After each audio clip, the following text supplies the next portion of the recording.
Important topic change in quantity demand. ठीक है, change in quantity demand in case of a movement it, जैसे मैंने आपको previous lecture में ये बताया था कि जो क्वांटिटी डिमांड है ये दो टाइप में मूवमेंट करती है, एक शिफ्ट करती है और दूसरी मूवमेंट करेगी। तो शिफ्टिंग का केस हम पढ़ चुके हैं, तो अब आज हम डिस्कस करने जा रहे हैं मूवमेंट का case.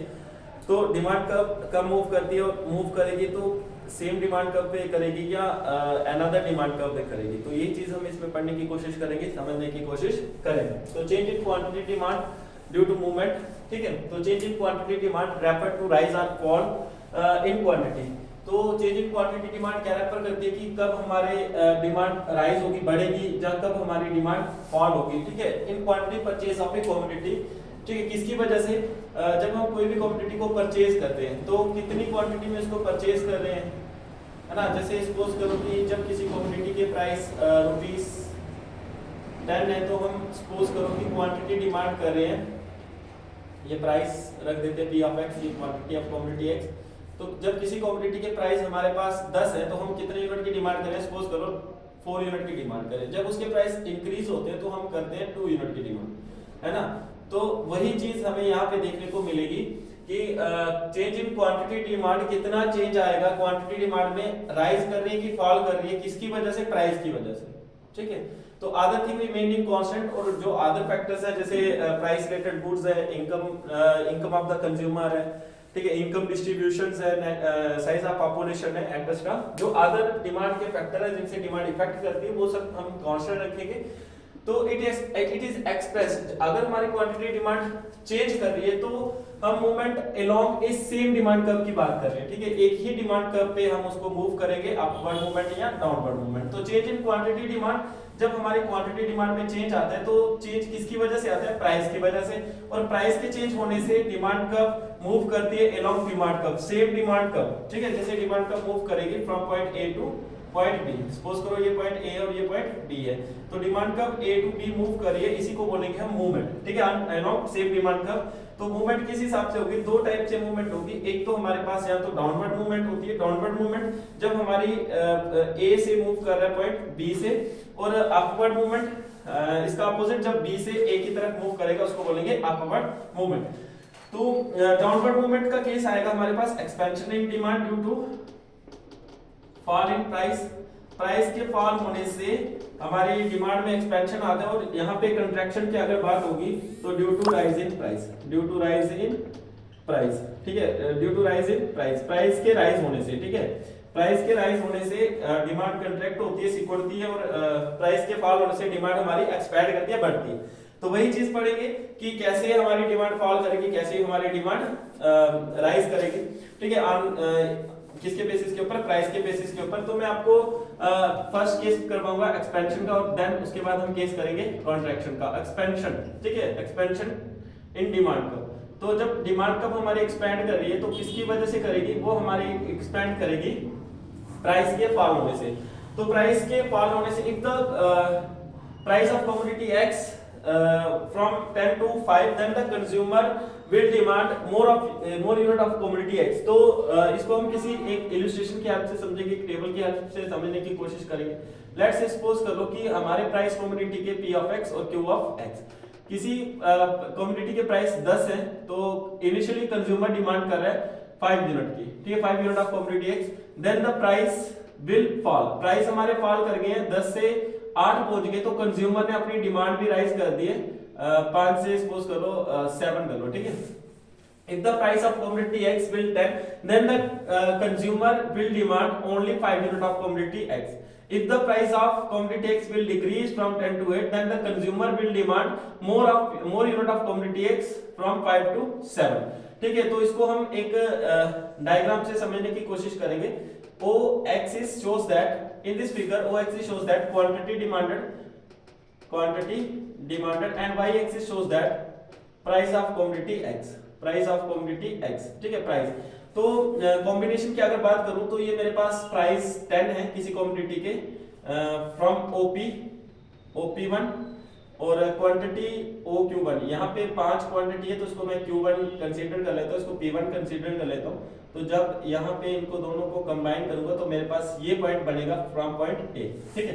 Then price fall from 10 to 8, जब प्राइस 10 से 8 यूनिट नीचे गए, 2 यूनिट नीचे गए तो 8 पे पहुंचे, तो लेट्स से P2, तो P2 पे जब मेरे प्राइस पहुंच रहे तो हम क्वांटिटी डिमांड को इंक्रीज कर रहे हैं, 5 से कहां पे पहुंचा रहे हैं 7 पे, दैट इज पॉइंट Q2। ठीक है, अब इन दोनों को मैं ज्वाइन करता हूं, इन दोनों पॉइंट्स को, तो मेरे पास ये पॉइंट आ गया B। ठीक है, और इस B पॉइंट पे अब मैं A और B दोनों को ज्वाइन करूंगा तो मेरे पास आ जाएगी डिमांड कर्व, और इस कर्व को बोलेंगे हम डिमांड कर्व। ठीक है, अब समझने की कोशिश करेंगे। Then if the price of commodity X OP1 then the consumer will demand only OQ unit. जब किसी कमोडिटी के प्राइस OP1 है तो कंज्यूमर डिमांड कर रहा है ओनली OQ यूनिट्स की, ये डिमांड कर रहा है इतने यूनिट्स की। ठीक है, जब किसी कमोडिटी के प्राइस इतने हैं, यहां से लेके यहां तक है, तो कंज्यूमर डिमांड कर रहा है सिर्फ इतने यूनिट्स की। ठीक है, देन द प्राइस फॉल कर रहे हैं P1 टू P2, जब प्राइस हमारे फॉल करे P1 से P2 पे, then the consumer will demand more unit of commodity X then Q1 to Q2। तो जब हमारे प्राइस OP2 थे तो कंज्यूमर ने कितनी डिमांड करी, OQ2।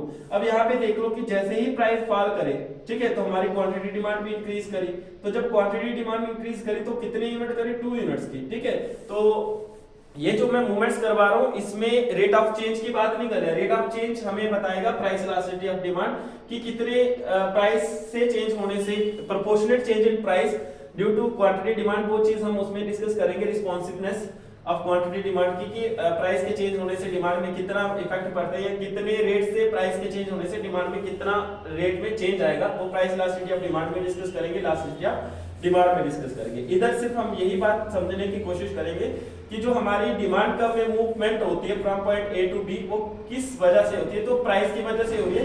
जब प्राइस 10 थे तो कंज्यूमर डिमांड कर रहा था इतने यूनिट का, जब प्राइस 8 पहुंच गई किसी कमोडिटी के तो कंज्यूमर ने डिमांड करी इतने यूनिट्स की। ठीक है, if the price fall then the consumer demand more and more unit of commodity X, thus demand move from point A to B, और डिमांड कहां से कहां मूव करी है, A से B पे, तो इसी को बोलते हैं हम expansion in demand case.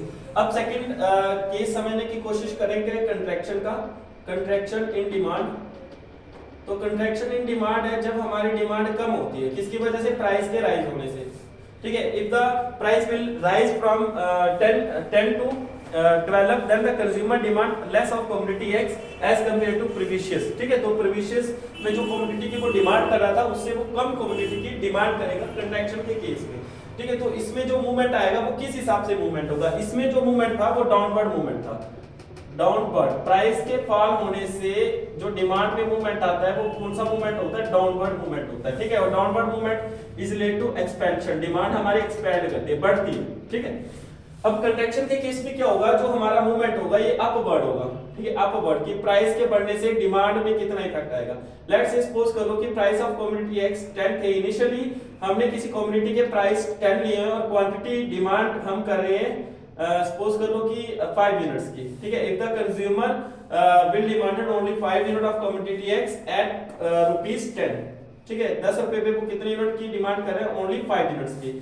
If the price will rise, जब किसी कमोडिटी के प्राइस राइज करते हैं 10 से सपोज कर लो कि 13 पहुंच गए, तो कंज्यूमर ने अपनी डिमांड कम कर दी, कितनी कम करी वो डिपेंड करता है। ठीक है, तो कंज्यूमर कितनी डिमांड कम कर रहा है, 2 यूनिट्स की लेस कर रहा है, तो प्रीवियस में वो 5 यूनिट्स की कर रहा था, लेकिन जब प्राइस राइज होता है तो वो 2 यूनिट्स की लेस करके 3 यूनिट पे पहुंच गया। ठीक है, इसको हम समझेंगे with the help of diagram. O axis shows that the quantity demanded और y axis shows that the price of commodity X. If the consumer if the price of commodity X will 10, जब मेरे पास price किसी commodity का P1 था, ठीक है, price किसी commodity का P1 था, तो P1 पे मैं कितनी डिमांड कर रहा था, 5 यूनिट की डिमांड कर रहा था। ठीक है, कितने यूनिट की डिमांड कर रहा हूँ, 5 यूनिट की डिमांड कर रहा हूँ। इसको थोड़ा सा हमारा बोर्ड में दिक्कत है तो यहाँ पे करूंगा मैं P1। If the price of commodity X will ₹10, that means P1, then the consumer will demanded 5 unit of commodity X, that means Q1। ठीक है, देखो जब प्राइस P1 थे तो कंज्यूमर ने डिमांड करी Q1 यूनिट की। ठीक है, जब जैसे ही प्राइस राइज हुए P1 से P2 पे पहुंचे, if the price will rise from P1 to P2, then the consumer will demand less unit of commodity X। ठीक है, तो कितनी यूनिट ऑफ कमोडिटी की X की वो कंज्यूम करे, 3 यूनिट, दैट मींस Q2। ठीक है, जब हमारे पास प्राइस P1 थे, ठीक है, OP1 था, प्राइस OP1 था, तो कंज्यूमर डिमांड कितनी कर रहा था, कंज्यूमर डिमांड कर रहा था Q1 यूनिट्स की, जैसे ही प्राइस OP2 गए दैट मींस प्राइस बढ़े तो कंज्यूमर ने डिमांड कितनी कर दी भाई, कंज्यूमर ने डिमांड कर दी हमारी OQ2 यूनिट्स, ठीक है, OQ2 यूनिट्स, ठीक है। तो प्राइस के बढ़ने से डिमांड में फॉल आया, ठीक है, प्राइस के बढ़ने से डिमांड में फॉल आया, डिमांड गिरी है, डिमांड कम हुई है, तो इसी को इस केस को समझने की कोशिश करेंगे कंट्रैक्शन, ठीक है, इसी को हम बोलते हैं कंट्रैक्शन का case. Movement along same demand curve, तो मूवमेंट इसमें रहेगा अपवर्ड, ठीक है। ये dt डिमांड कर्व है, स्ट्रेट लाइन बनेगी, तो ये A और B है, ठीक है। If the price of commodity X ₹10 the consumer demanded only 5 unit of commodity X, ठीक है। if the price will rise from 10 to 13 then the consumer demanded 5 to 3 unit of commodity X, ठीक है। तो in this case then the demand will move from point A to B, demand move कर रही है A से B पे और ये मूवमेंट होगा हमारे पास अपवर्ड मूवमेंट, ठीक है। तो इसी को बोलते हैं हम कंट्रैक्शन डिमांड, अपवर्ड मूवमेंट। और अपवर्ड मूवमेंट किसकी वजह से आया, ड्यू टू राइजिंग प्राइस, जब किसी कमोडिटी के प्राइस राइज कर गए हैं तो उसी से हमारे पास क्या आया,